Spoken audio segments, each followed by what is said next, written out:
Saudara calon presiden nomor urut 2 Prabowo Subianto kembali menyinggung nilai 11 dari 100 yang diberikan Anies Baswedan saat debat. Prabowo pun menyebut rakyat tak akan memilih pemimpin yang hanya omon-omon saja. Dalam konsolidasi Partai Koalisi Indonesia Maju dan Relawan di Medan, Sumatera Utara hari ini, Prabowo menyebut rasanya ia mendapat nilai 99 dari 100. Prabowo juga bilang dirinya yakin rakyat tak akan memilih pemimpin yang hanya bicara saja atau omon-omon, melainkan ingin pemimpin jujur sejalan kata dan perbuatan. Dalam acara itu Prabowo didampingi Wali Kota Medan Bobi Nasution dan jajaran tim kampanye nasional. Mungkin nilai dari rakyat lebih dari nilai yang saya terima beberapa hari yang lalu di Jakarta. Di Jakarta saya hanya dapat nilai 11 dari 100. Tapi hari ini saya rasanya mendapat 99 dari 100. Saya yakin dan percaya rakyat Indonesia tidak mau pemimpin yang tukang omon saja. Tapi aku nggak sebut orangnya siapa loh. Sorry ya.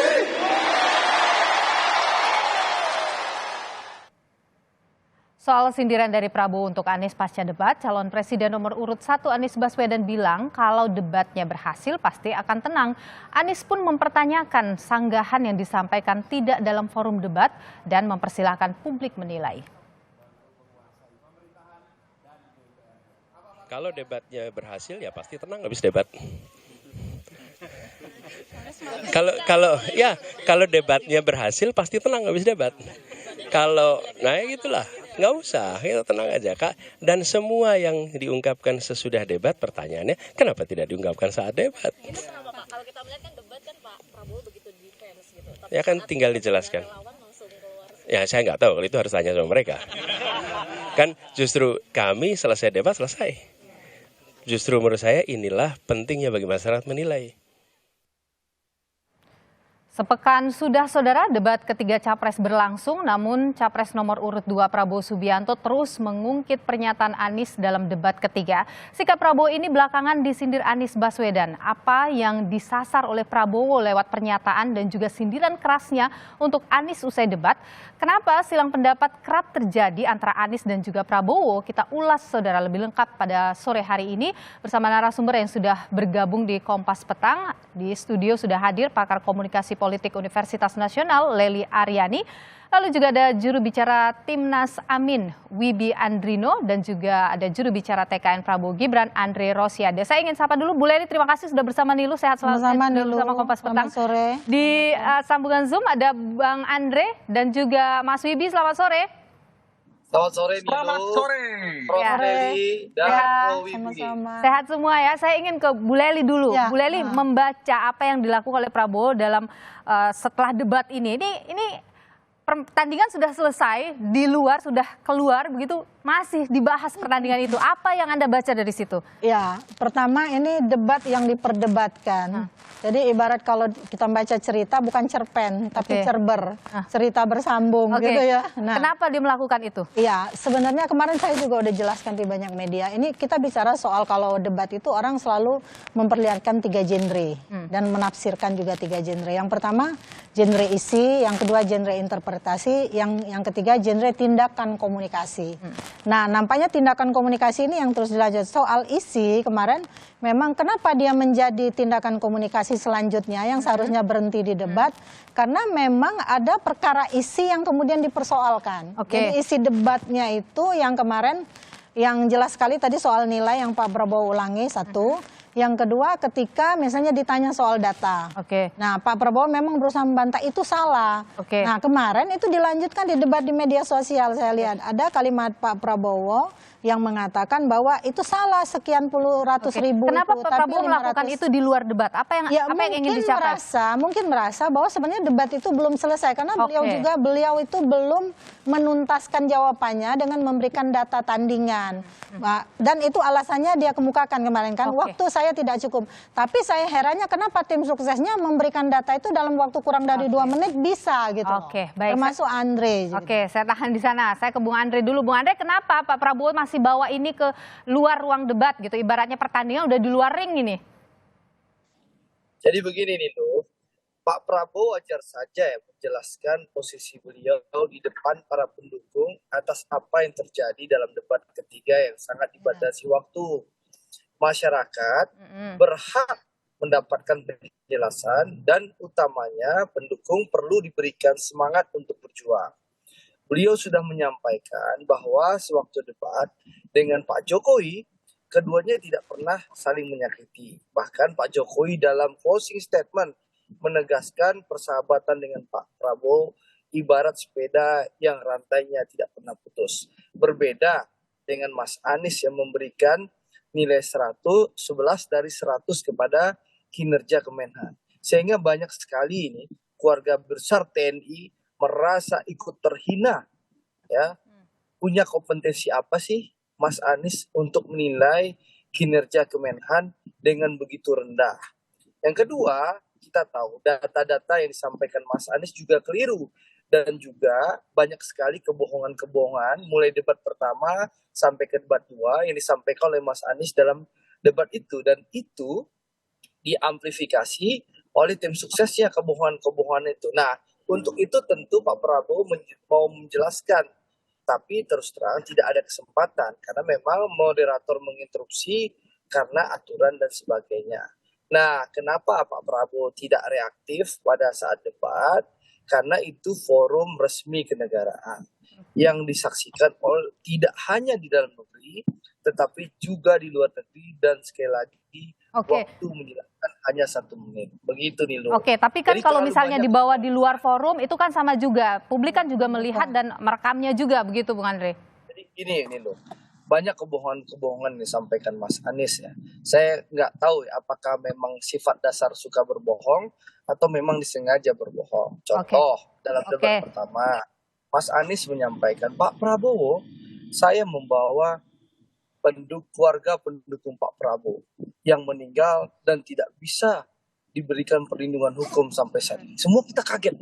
Siapa yang dibawa oleh Mas Anies? Ternyata keluarga orang tua Harun Ar-Rasyid. Yang kita tahu Kompas pun menulis dan memberitakan waktu itu bahwa Harun Ar-Rasyid anak muda umur 15 tahun, sebentar biar jelas dulu, dan tidak punya hak pilih, dan datang itu sesuai pengakuan teman-temannya yang mendampingi dan juga keluarganya, orang tuanya waktu itu, bahwa Harun Ar-Rasyid tidak mendukung Pak Prabowo, hanya datang menonton keramaian.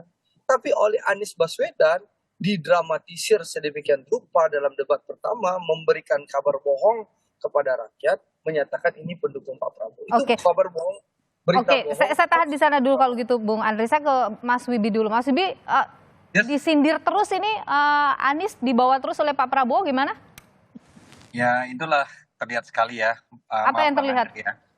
Terlihat sekali ini seperti pacaran baru putus gitu loh, gagal move on. Jadi apa yang sudah Pak Prabowo gagal move on maksudnya? Apa yang sudah selesai dalam forum debat diungkit-ungkit terus-menerus. Sebenarnya ada kesempatan misalnya mau mengajak balikan, tapi malah tidak digunakan. Giliran sudah putus, sudah selesai, baru dibahas kembali. Kan sangat disayangkan. Apalagi kalau bisa dikatakan oleh Bang Andre tadi, malah menggunakan forum luar untuk menyemangati pendukung. Apa yang kami lihat malah sebaliknya. Yang terlihat malah memprovokasi pendukung dengan ungkapan-ungkapan yang saya rasa kurang baik ya.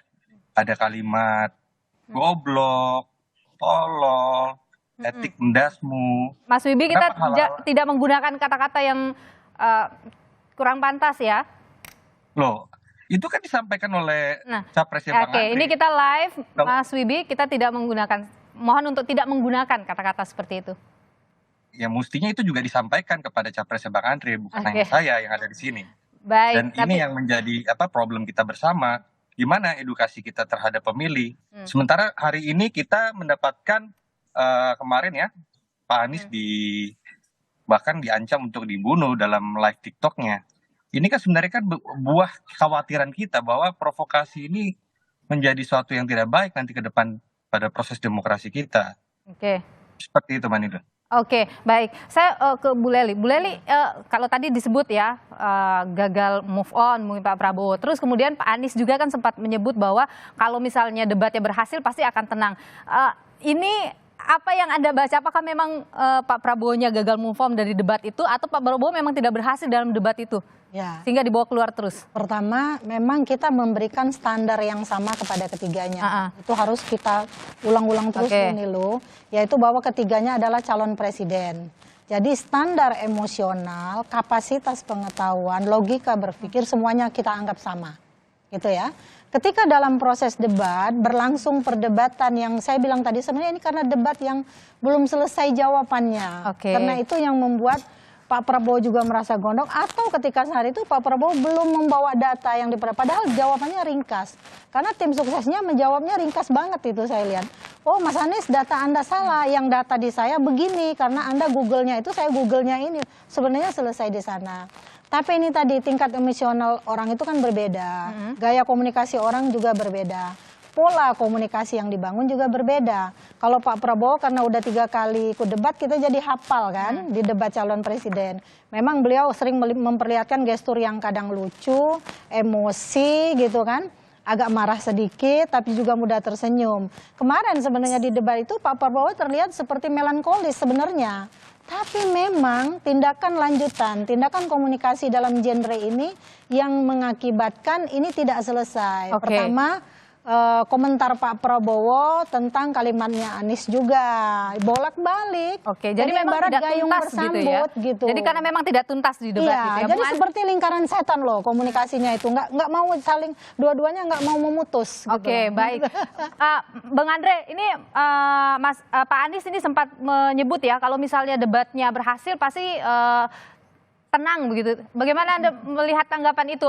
Apakah memang debat kemarin tidak berhasil ya bagi Pak Prabowo? Jadi nih loh, kita ingin meluruskan tadi kebohongan-kebohongan yang disampaikan oleh Mas Anies. Kan kita tahu Mas Anies itu berbohong, makanya Pak Prabowo ingin meluruskan dan kita semua ingin meluruskan. Mulai tadi yang pertama itu, yang di debat kedua apa sih kebohongan Mas Anies menuduh Pak Prabowo menggunakan anggaran 700 triliun membeli barang-barang. Ini kan narasi yang menyesatkan, begitu kejam Mas Anies memberikan narasi kebohongan ini kepada rakyat, dan ini diamplifikasi oleh tim suksesnya. Ini kan harus diluruskan. Yang kedua misalnya, bagaimana Mas Anies membodohi kita semua, menyatakan Myanmar dan Laos adalah pintu masuk Laut Cina Selatan. Kalau kita zoom itu petanya, kita melihat ternyata Laos itu nggak ada perbatasan dengan laut. Pintu masuk Laut Cina Selatan di mana? Lalu kalau kita lihat Myanmar, kita zoom petanya, Myanmar itu punya laut. Tapi sebelah mana Laut Cina Selatan? Sebelah sini. Myanmar ini sebelah sini lautnya ketemu dengan Teluk Benggala, Bangladesh. Jadi banyak sekali data palsu, data hoax yang memang mungkin terbungkus dengan narasi kemampuan bicara omon-omon Mas Anies yang memang luar biasa. Itu loh, ini harus kita luruskan supaya masyarakat mendapatkan informasi yang benar, tidak hoax gitu loh. Ini yang menyebabkan kita perlu meluruskan. Jadi begitu Nilu. Baik. Ini benar nggak sih datanya ini data palsu, data hoax yang dibawa oleh Pak Anies dalam debat kemarin? Mas Wibi, kita jawab setelah jeda ya Mas Wibi. Tetaplah bersama kami di Kompas Petang.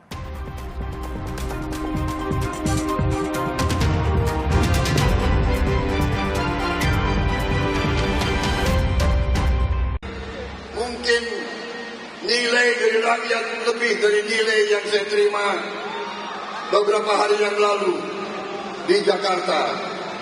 Di Jakarta saya hanya dapat nilai 11 dari 100. Tapi hari ini saya rasanya mendapat 99 dari 100.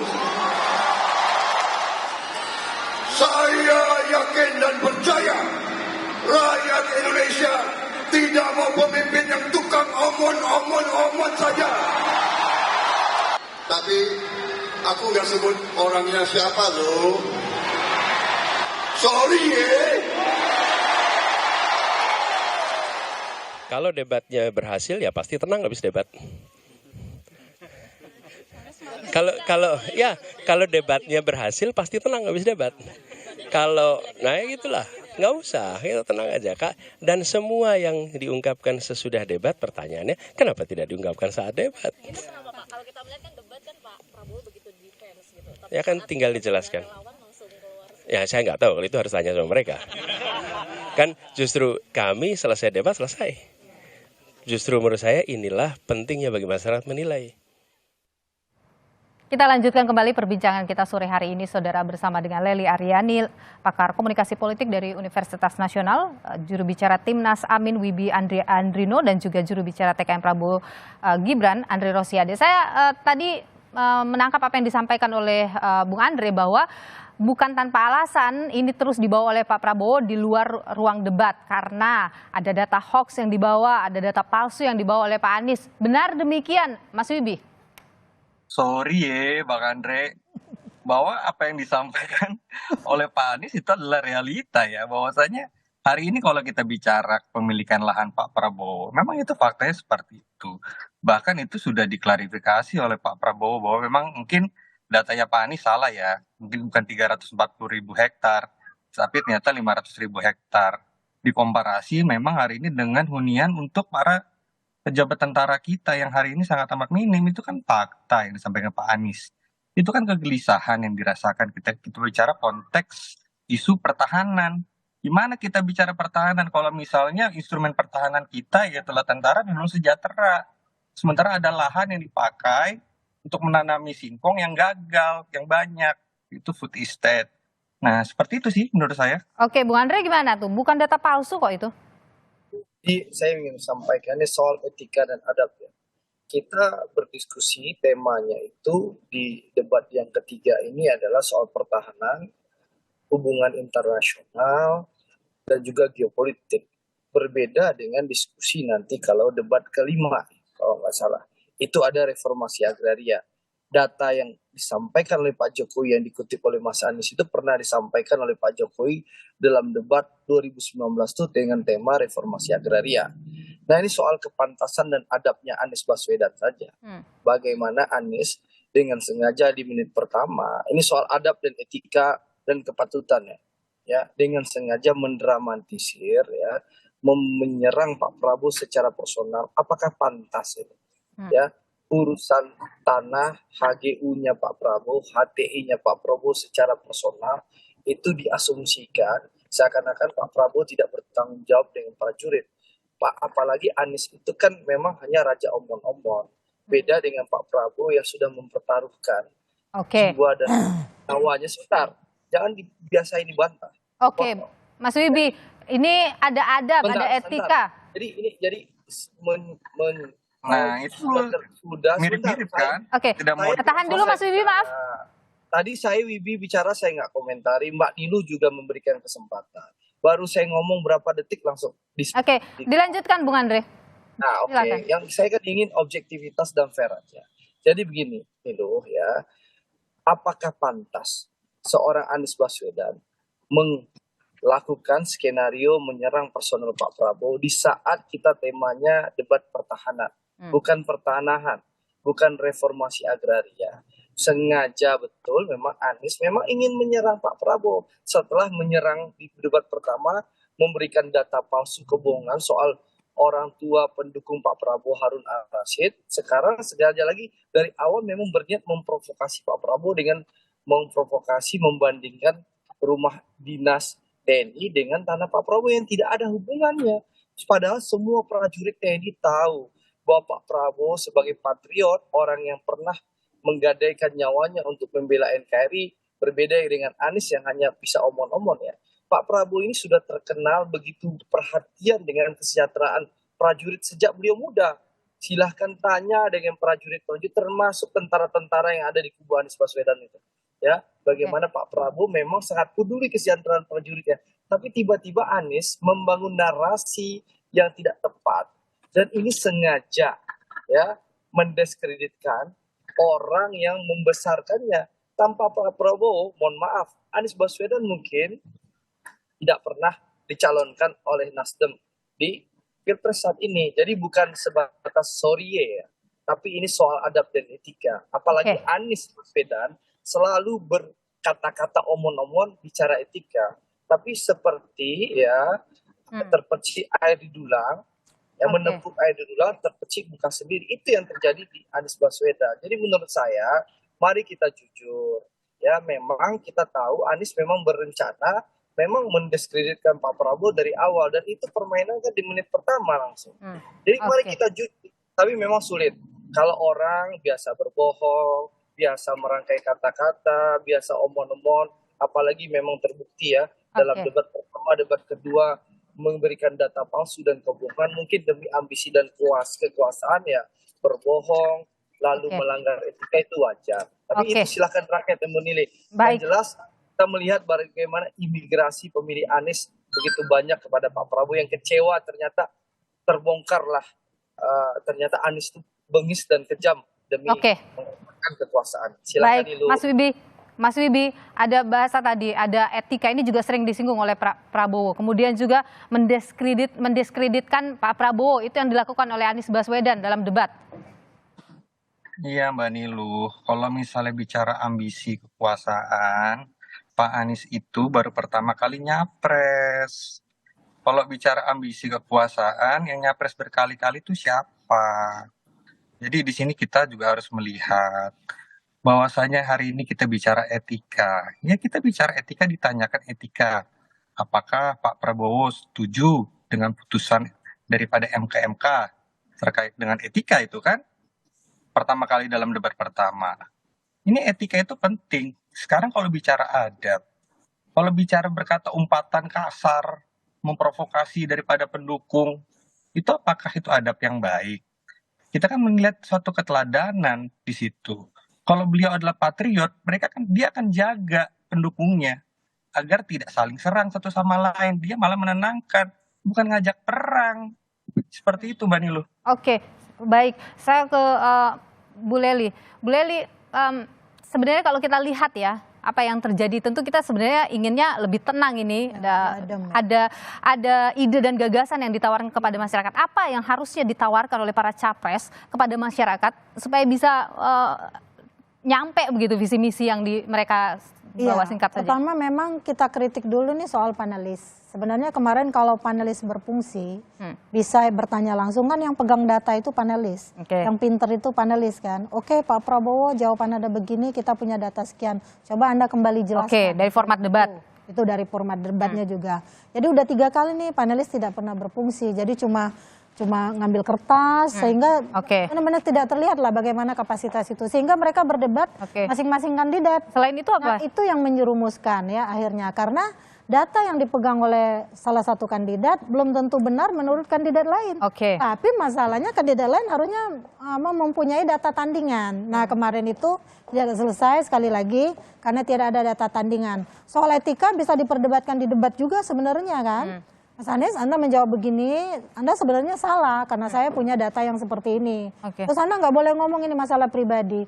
Tapi kan ada pembelaan juga dari kubunya Anies soal tanah, itu diperdebatkan juga dulu oleh Pak Jokowi sama Pak Prabowo. Jadi Oke. hanya melanjutkan katanya.